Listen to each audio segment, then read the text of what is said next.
Holden Caulfield is 17, talking about being expelled from high school, angry and sad. But he's actually in a psychiatric hospital as he remembers the days before his breakdown.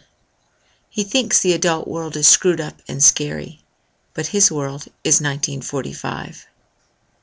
Daniel Landon is 16, fighting leukemia and trying to make the time he has left count.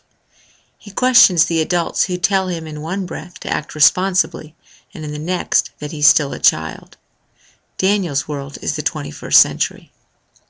Same slangy, vernacular voice, same fierce, alienated sense of morality and distrust, same struggle for identity. When I first met Holden Caulfield, I didn't know I was dying. He's way more cool than me, but I like how he tells what it's like to be him, straight out, real. And even though his story is lots more exciting, I'm going to tell you mine anyway. It may be the last thing I do. Daniel Solstice Landon, that's me, soon to be dust.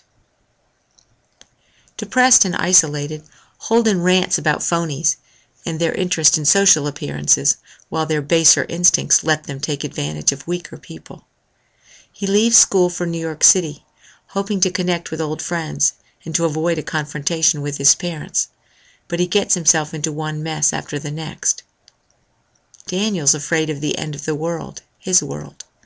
When being alone in his rowboat isn't enough, he falls in love with Meredith, tries to help steer his friend Mac away from drugs, and goes along with his parents, who advocate alternative remedies for the leukemia.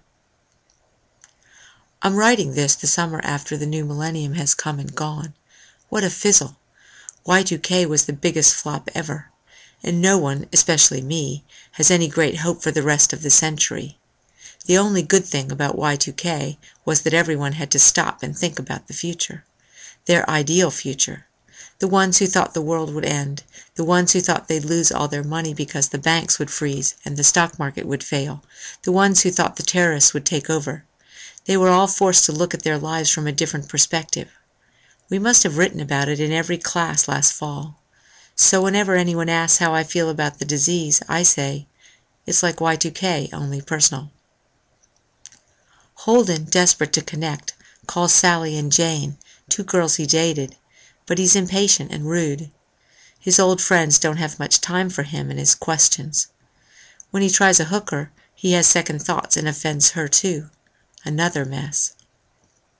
Where does Daniel look for help? His older brother gives him advice and condoms. His little brother brings him books and messages from Meredith. But his parents get themselves convicted of abuse and neglect for refusing the recommended chemotherapy for him. Like the headlines, under 18, parents decide until someone's dying, then the courts can take over. When does a kid get to say what he wants? The idea is brilliant, so brilliant I can't even sleep. My legs twitch and my back throbs and my eyes are gritty, but I pace the deck of the houseboat in the dark, starless night. This solves everything. No tubes and machines, no officious doctors barking stand back, or nurses snipping family only. No histrionics from Mom. No piercing looks from Dad, as if he's afraid he'll forget what I look like. No Nick scrunched into a lump on a hospital chair when he's never been still in his life before. No last-minute brush of Joe's hand on my arm, or Meredith's mute tears.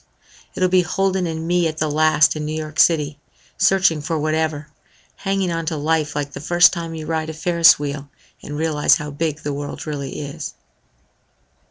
Holden's little sister Phoebe packs her suitcase, ready to go with him wherever he's going. But in the end, not going is the only way Holden can protect her. Be her catcher in the rye to keep her from falling out of the safety of childhood and into the danger of change in adulthood. What about Daniel? There in the blurred, overly warm air of nighttime hospital purgatory, the sharp memory of the dark cover and sunlit letters burns behind my eyes. Holden's right after all.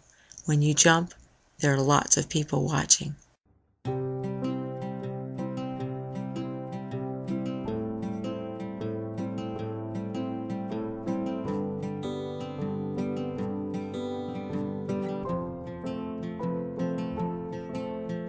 So,